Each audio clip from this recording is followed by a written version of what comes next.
Friends, welcome back to my channel. जय श्री कृष्णा।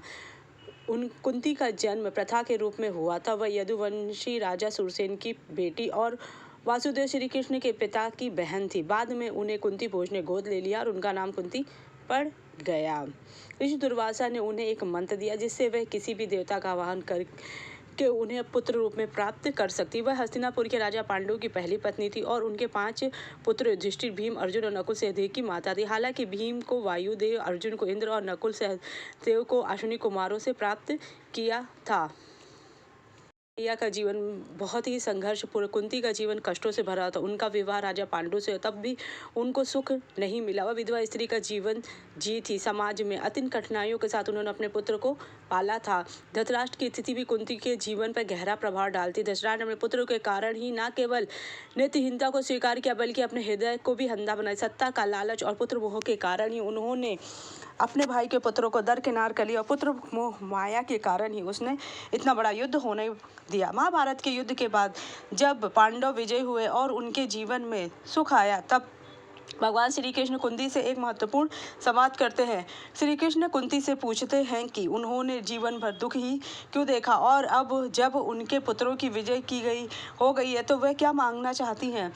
कुंती का उत्तर अद्वितीय था। उन्होंने कहा, भगवान, अगर आप मुझे देना ही चाहते हैं तो मुझे दुख दे। कृष्ण की यह बात सुन बहुत ही आश्चर्य में पड़ गया। उन्होंने पूछा, मैया, आप दुख क्यों मांग रही हैं? अब तो आपके जीवन में सुख आया है। कुंती ने उत्तर दिया, हे कृष्ण, मैंने यह देखा है कि जब तक हमारे जीवन में दुख रहता है तब तक आप हमारे साथ रहते हैं। हर परिस्थिति में आपने हमारी रक्षा की है, हमारे साथ खड़े रहे हो, लेकिन जैसे ही हमारे जीवन में सुख आया आप हमसे दूर होने लगे। कि मुझे यह स्पष्ट हो गया है कि दुख के समय आप हमारे करीब रहते हैं, लेकिन सुख के समय आप हमसे दूर हो जाते। इसलिए हे कृष्ण, मैं आपको खोना नहीं चाहती हूँ और इसलिए मैं चाहती हूँ कि मेरे जीवन में दुख बना रहे ताकि मैं हमेशा आपके दर्शन कर सकूँ। कुंती का यह संवाद श्री कृष्ण के साथ उनके जीवन की गहराई और समझ और आध्यात्मिक जागरूकता को बताता है। कुंती की यह आध्यात्मिक चेतना यह दिखाती है कि उन्होंने जीवन के कष्टों को न केवल सहा बल्कि उन्हें अपने आध्यात्मिक विकास के साधन के रूप में स्वीकार किया। उनका यह संवाद हमें यह सिखाता है कि दुख जीवन का एक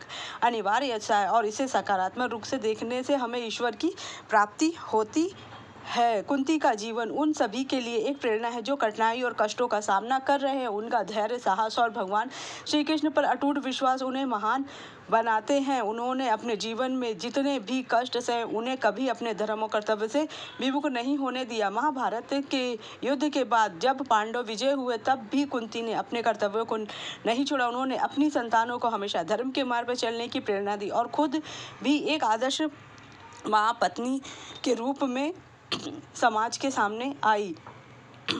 कुंती किसी देवी का अवतार नहीं थी, वह श्री कृष्ण की बुआ थी, इसलिए उन्हें हमेशा सम्मान करते थे। भगवान कुरुक्षेत्र के युद्ध के बाद धृतराष्ट्र, कुंती और संजय वनवास में गए। एक दिन जंगल में भीषण आग लग जाती है।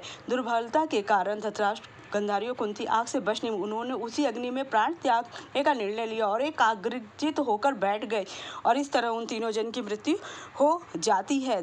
कुंती ने समझा कि उनकी पुत्र वधू का जब वस्त्र होना तभी भगवान उनके साथ। अगर आपको मेरी जानकारी अच्छी लगी तो मेरे चैनल को लाइक कीजिए, सब्सक्राइब कीजिए, शेयर कीजिए। जय श्री कृष्णा।